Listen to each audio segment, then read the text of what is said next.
뉴욕 증시 살펴보고 우리장 전망해 보도록 하겠습니다. 애프터월과 오늘은 KM파트너스의 김성훈 대표와 함께 하시죠. 안녕하세요. 네, 안녕하세요.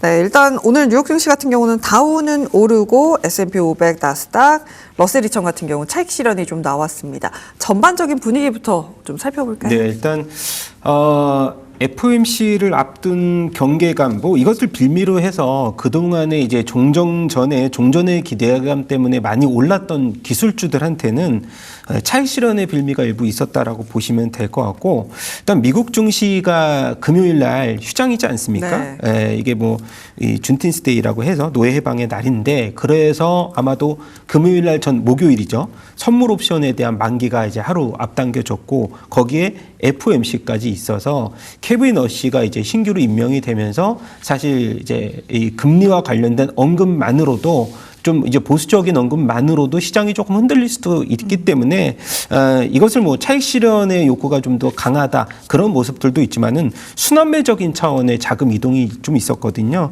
최근 들어서 보니까 트럼프 행정부의 이제 풍력 발전 금지 행정 명령에 대한 무효 판결이 나오면서 블룸에너지를 비롯해서 이제 브로드윈드, 넥스트에라가 좀 강세를 보였다는 점에서 자금이 엑시트했다기보다는 순환매적인 그동안에 좀 가치주 성격의 그리고 경기 민감주 성격의 캐터필러에 대한 반등도 일부 있었기 때문에 시장에 대한 굉장히 좀 숏포지션에 대한 우려감들은 아니다. 그것이 이제 저의 결론인데 네. 일시적으로 본다라고 했을 때는 순환매가 조금 이어질 계속 연속성이 있는지 체크는 그래도 필요하다.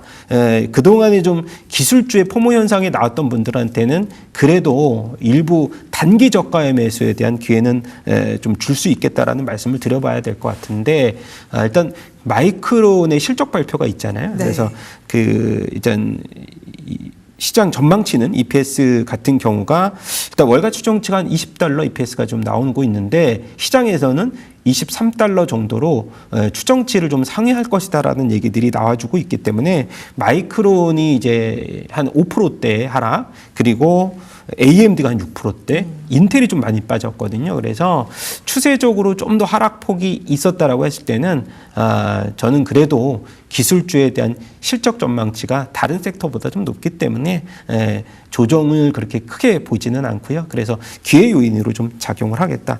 최근 들어서 보니까 미국에서 일단 이란산 원유 석유 제재를 좀 완화하겠다고 하면서 유가도 좀 하락폭이 있기 때문에 WTI 75불, 브렌트유도 한 78불 정도 나왔기 때문에 사실 지금으로서는 이 유가 하락이 또 이제 증시에 이제 조정을 초래하지는 않을 것이다. 그렇게 생각합니다. 네, 오늘 순환매가 일어나게 되면서 섹터 따 흐름 함께 보시면 파이낸셜, 유틸리티, 인더스트리얼 이런 쪽에 강한 모습들이 나타났습니다. 이것이 조금 더 이어질지 함께 체크를 해보면서 FOMC에 대한 경계감도 함께 반영해 나갔다라고 보도록 하겠습니다.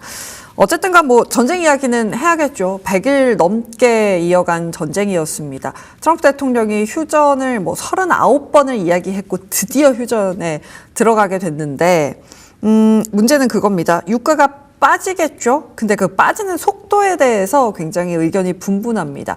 누구는 7월 되면 금방 다 정상화될 거다. 아니다. 그것보다 좀 더 길어질 가능성이 있다. 여러 가지 이야기가 나오고 있는데요. 어떻게 보세요? 유가가 $60대까지는 조금 욕심이겠죠?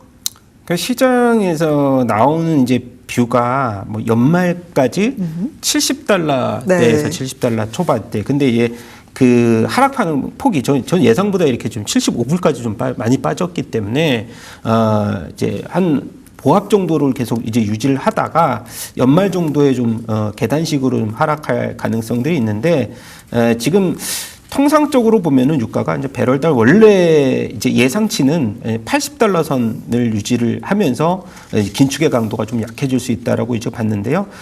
생각보다는 좀 낙차가 좀 크기 때문에 사실 우리가 생각했던 것보다 유가의 안정화가 생각보다 좀 빠를 수 있다라고 봐서 $70 이하까지 우리 앵커님께서 네. 말씀하셨던 기분 좋은 또 $60 선까지도 네. 한번 바라볼 수 있지 않을까라고 보고 있는 상황이고, 일단 호르무즈 해협이 정상화가 된다는 것에 이제 초점을 맞추고, 이것이 일부 수수료가 징수가 되든 어쨌든 간에 풀렸다는 데에 대해서는 시장은 환호가 좀 더 이어질 것이다. 그렇게 생각하시면 될 것 같아요. 그러니까 지금 사실은 아직까지는 이란 쪽에서는 수수료라는 명분으로 무언가 받아가려는 모습들, 미국에서는 아니야, 그건 아니야, 무료로 열릴 거야 라고 이야기를 하고 있어서 이것을 조금은 좀 맞추는 시간이 필요하겠습니다만 어쨌든 간 열렸다라는 지점 봐야 되고, 그리고 한 가지 더 체크하고 싶은 건 사실 유가가 우리가 보고 있는 가격은 선물이기 때문에 이 지점이 좀 어떻게 흘러가게 될지도 함께 체크해 보도록 하겠습니다. 근데 여기서 또 트럼프는 트럼프다운 또 발언을 내놓습니다. 그래, 휴전 MOU 하자. 오케이. 근데 이란 쪽에서는 전쟁으로 인해서 피해를 입었고 그래서 전쟁 관련돼서 재건 펀드를 좀 만들어라라는 요구가 있었을 것으로 보여지고 있고 트럼프 대통령도 이것에 대해서 언급을 합니다. 근데 뭐 일본이랑 한국 너네 관심 있지? 이런 식으로 이야기를 하잖아요. 우리나라의 참여 가능성은 얼마나 있을까요? 뭐 가능성을 배제하지는 당연히 않고 뭐 미국도 일부는 압박하는데 이게 그런 것 같아요. 트럼프 행정부에서는 손은 하나도 안 대고 이제 코를 그냥 잘 풀어 나가서 지금 규모도 굉장히 크잖아요. 무려 이제 450조 원에 달하는 규모 펀드고 사실 이란과 같은 경우는 중국으로 따지면은 이 경제를 좀 더 도움을 주는 경제적 영토나 다름없는데 이것으로 인해서 미국에서는 오히려 지금 주변 국가 이제 민간 기업체한테서 참여를 좀 유도하는 방식의 압박감을 줄 수 있는데 이렇게 생각하시면 될 것 같아요. 그렇다면 우리나라 증시에서 재건과 관련돼서 투자를 하거나 그러면 도움이 되는 섹터를 그냥 찾는 것이 가장 빠르다.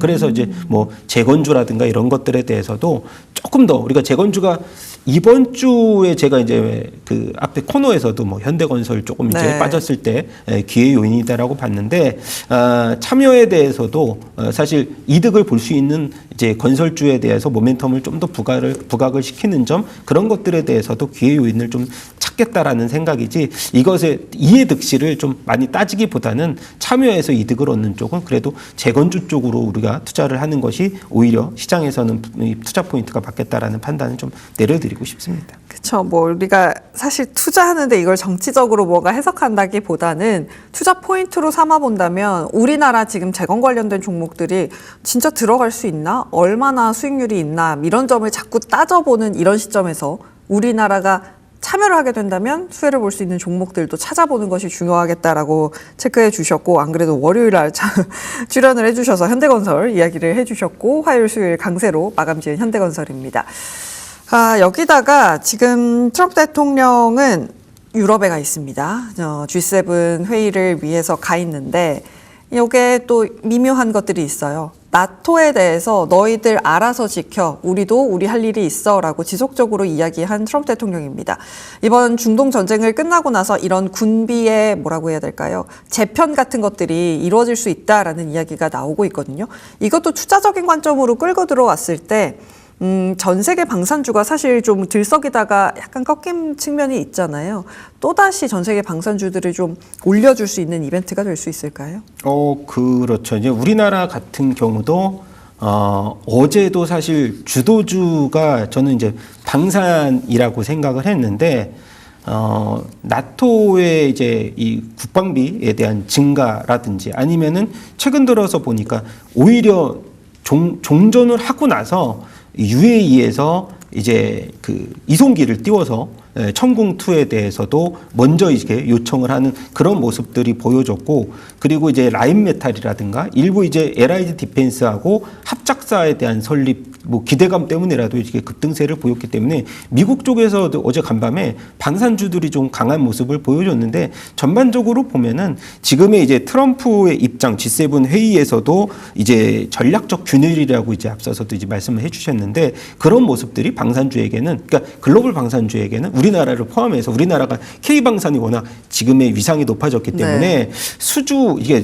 일반적인 수주보다는 대량 수주에 대한 모멘텀들이 좀 높아질 수 있는 계기가 되지 않았을까라고 보고 있고, 오히려 미국보다는 우리나라 방산주들에게 더 많은 기회가 오지 않을까 그렇게 생각이 돼서 아마도 LIG 디펜스가 지금 라운드 피겨가 굉장히 큰 의미, 이게 두 번째 라운드 피겨기 때문에 네. 이번에 수주가 다 공식화된다라고 했을 때는 저는 뭐 현대로템도 이번에 박스권에 대해서도 30만 원과 20만 원 박스권을 계속해서 횡보를 하고 있는데 돌파 가능성이 나온다라고 하면은 일단 LIG 디펜스가 중심을 잡아주고 뭐 현대로템이라든가 아니면은 하나 시스템이라든가 2분기 실적 워낙 좋기 때문에 실적으로 밀고 들어가면은 방산주에 대해서는 좀 이번에 좀 새롭게 눈을 좀 크게 뜨고 지켜볼 필요는 있다. 뭐 사실 지금으로서는 이런 흐름들이 전 세계적인 방산주에 대해서 되게 오히려 좋은 기회가 될 수도 있다. 그렇게 생각합니다. 네. 그렇다면 제가 조금만 더 여쭤보고 싶은 게 사실 방산주가 전쟁 나고도 많이 못 갔던 이유가 그래, 뭐 알겠어. 결국에는 무기가 필요해지겠지? 근데 그건 기대감이잖아. 라고 해석하면서 시장의 기대만큼 못 갔던 그런 지점들이 있었거든요. 발주가 나올지 안 나올지 모르는 거다라고 이야기하시는 분들도 계신데 어떻게 보세요? 그러니까 발주가 나오려면 뭐 시장에서 이제 기사들이 요즘에 많이 쏟아지고 있어요. 왜냐하면 예상보다 발주가 안 나오기 때문에. 그래서 이유를 하나 댔더니 아니 전쟁통에 누가 그렇게 정신이 없는데 네. 발주를 막 계획하고 승인받고 이런 게 절차가 좀 힘들다. 그리고 당장 지금 있는 무기로 방어를 일단 하고 그 다음에 없는 이 룸을 채워 나갈 수 있는 그런 이 투자처를 찾는데 시간의 일부가 걸렸기 때문에 그래서 그런 부분들 이게 전쟁 종식 MOU 19일 날 나오기 전부터 지금 들썩이고 있거든요. 그래서 제가 봤을 때는 뭐 공식이든 아니면 비공식이든 비공식으로도 일부 요청이 들어왔었거든요. 왜냐하면 국가 안보와 직결이 되기 때문에 이것을 공식화하지 말아달라는 고객사의 입장도 일부는 있을 거예요. 그래서 이것은 안보와 직결되는 사항이다. 그래서 나중에 이것을 공개를 하겠지만 지금 뭐 현대로템도 창원 공장에서 라인 증설을 막 하면서 가동률을 100%로 올리고 있거든요. 그래서 그런 모습도 봤을 때는 우리가 모르는 발주는 있었다. 저는 그게 하나의 입장입니다. 그리고 꼭 그러니까 모든 공시를 다 해야 되는 거는 아니잖아요. 물론 공시해야 되지만 상대 국가에서 비밀로 하는 것들도 있을 거고 일단 계약금만 작게 걸면서 하는 그런 것들도 있을 것이기 때문에 조금 더 기다려 보면서 우리나라 방산주 위주로 좀 체크를 해보도록 하겠습니다. 그러면서 어제 또 일본은행이 기준금리를 올렸습니다. 31년 만에 최고 금리인 1%가 됐죠. 어쨌든 뭐 지금 채권 매입도 그렇고 딱 예상한 대로 다 이야기를 했어요. 그러면서 딱히 이거 일어나고 나서 뭐 시장이 바뀌는 모습들은 아니었거든요. 일본은행은 그냥 뭐 요 정도로 마무리됐다 이렇게 해석하면 될까요? 그렇죠. 우리가 우려했다. 그러니까 24년도 7월에 급락장은 전혀 없었다. 네. 오히려 상승했다. 네. 엔캐리 트레이드 청산은 이루어지지 않은 걸로 보시면 되고 이게 지금 1%대 일본 기준금리가 진입을 한 게 1995년도 9월 이후 31년 만에 이제 1%대로 인상. 이게 우리가 생각했을 때는 1%대가 뭐 별거 없잖아라고 네. 얘기할 수는 있지만 그동안에 그 정도로 일본이 기준금리에 대해서 동결을 계속했던 거고 지금 금리 인상의 이제 이유는 중동 긴장에 따른 원유 가격 상승이 원인이었고 그래서 전반적으로 보면은 금리 인상을 뭐 계속해서 실시한다라기보다는 너무 격차가 좀 크기 때문에 인상이 좀 필요했다. 근데 이제 우에다 총재가 자리를 좀 비웠다는 이유가 뭐 여론의 그런 원성 때문에 뭐 아픈 척을 했다 이런 얘기들도 있잖아요. 그죠? 그래서 저는 코스피 지수에 대해서도 이제 일본의 BOJ 이슈는 크게 우려감은 없을 것이다. 오히려 실적에 대해서 좀 더 포커싱을 맞추는 게 오히려 낫겠다라는 생각은 좀 더 갖고 있고요. 뭐 대만 같은 경우도 한 0.9% 대만 지수 갖고도 상승을 했고 전반적으로 다 상승을 했기 때문에 이제 BOJ와 관련돼서는 딱히 시장에서는 이미 뭐 준비하고 네. 맞으면 별로 안 아픕니다. 그렇죠. 저도 많이 맞아봤는데 별로 안 아파요. 네. 그걸 조금 아셨으면 좋겠어요. 네. 준비하고 대응하면 뭐 그렇게 어렵지 않게 넘어갈 수 있다라고 정리해 보도록 하겠습니다. 그런 의미에서 FOMC도 좀 단단하게 준비를 해야 될 것 같아요. 내일 이제 03시 새벽 3시면 미국의 기준금리 결정되고 3시 반이면 지금 신임 의장인 케빈 허시의 첫 기자회견이 열리게 됩니다. 그러면서 점도표가 뭐가 필요해라는 게 케빈 허시의 의견이거든요. 점도표를 의장의 권한으로 제출 안 하면 그만이야라는 보도들도 있더라고요. 케빈 허시가 그렇게까지 할까요? 어떻게 보세요?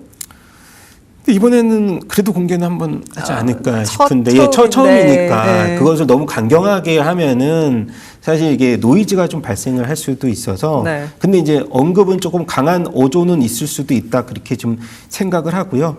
지금 워낙 이제 뭐 EU도 그렇고 그리고 일본도 그렇고 금리 인상을 막 실시를 하는 상황이기 때문에 근데 미국과 같은 경우는 금리 인상 가능성이 이제 50%로 좀 낮아졌잖아요. 그러면서 사실 동결 가능성을 충분히 계속해서 얘기가 나와가지고 있고 지금 워시 체제를 한번은 FOMC를 앞두고 확인하자라는 경계감 때문에 주가가 빠진 거지 사실 트럼프 입장에서는 파월과의 이런 이 적대 관계에서 케빈 어시를 임명한 것은 사실 자신의 오른팔을 임명한 것이기 때문에 우리의 예상 파월의 이런 이 매크로적인 환경을 너무 많이 받아들였던 파월보다는 오히려 기존의 케빈 어시에 대해서도 뭐 매파적이다 이런 얘기들 많지만 네. 오히려 임명되고 나서는 비둘기파적인 성향으로 좀 바뀐다.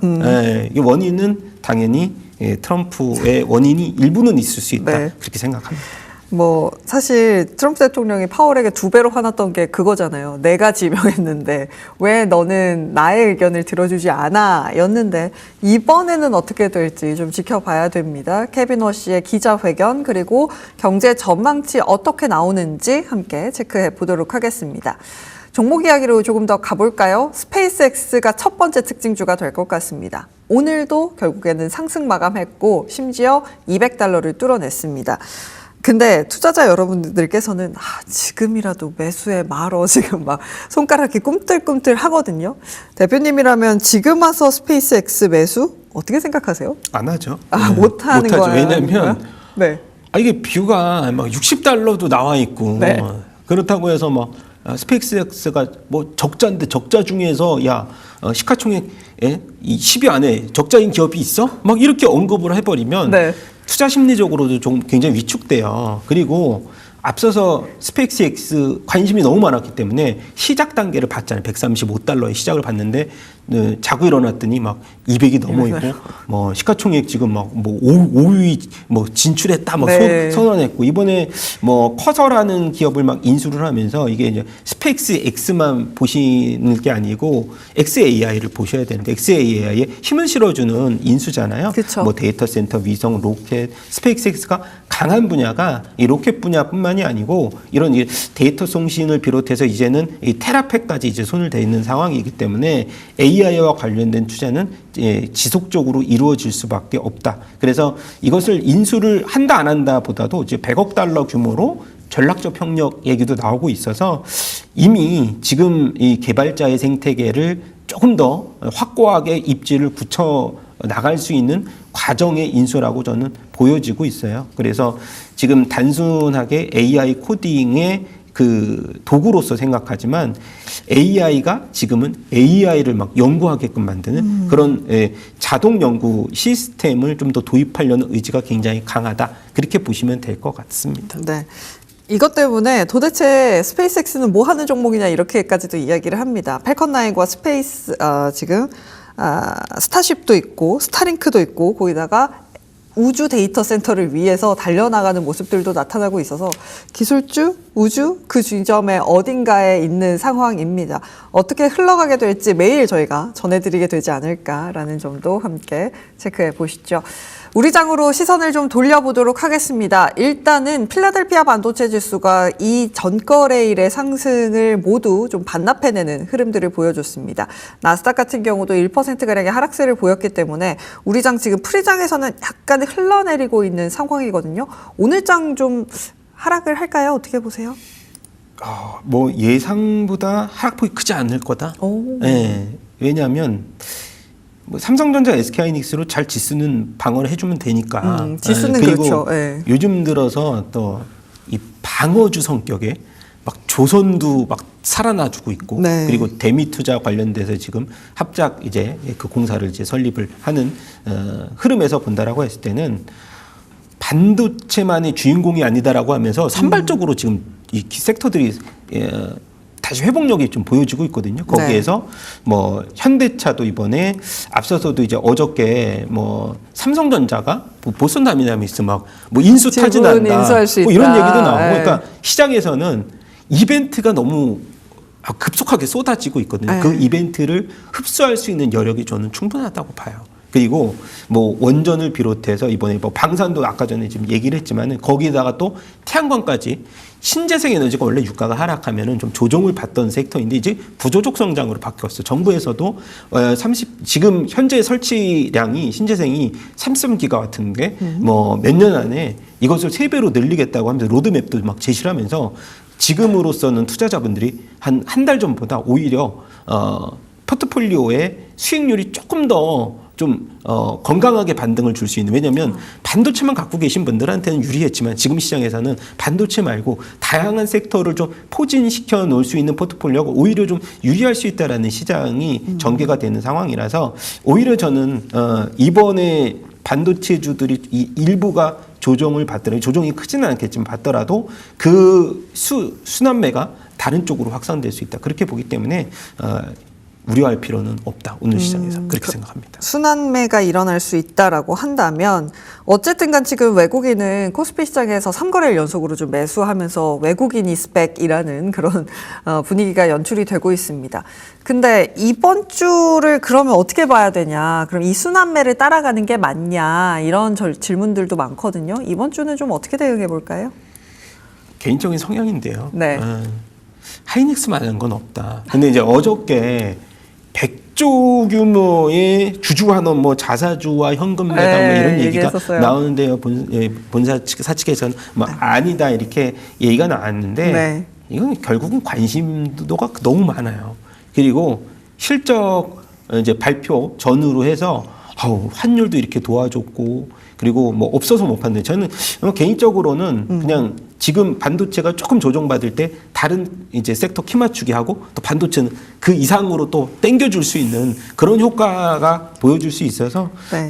그냥 투자자분들께서는 그래도 만 정도를 좀 단기적으로 보고 대응하시는 게 좋겠다. 근데 코스피 시장이 조금 조정을 받을 때면 또 기회가 있는 건 또 코스닥이거든요. 코스닥 대형주, 그러니까 시가총액 상위 10종목 보면은 소부장이 한 4종목, 5종목으로 이제 많이 5 올라왔어요. 종목 됐을걸요? 그래서 바이오가 안 가더라도 이제 소부장이 힘을 좀 내줄 수 있게 최근에 조정받았지만 이거 건강한 조정이라고 보기 때문에 다양한 섹터와 다양한 군집에서 좋은 또 유동성이 보여지고 있다라는 말씀을 드리도록 하겠습니다. 네, 시야를 조금 더 넓히되 중심은 하이닉스에 있다, 뭐 이렇게 정리를 해볼 수 있을 것 같습니다. 애프터벌과 이렇게 마무리해 보시죠. 지금까지 KM파트너스의 김성우 대표와 함께했습니다. 고맙습니다. 감사합니다. 지금 딜사이트 경제TV 실시간 라이브가 진행 중입니다. 오른쪽 화면 클릭하시고 지금 바로 함께해 주세요.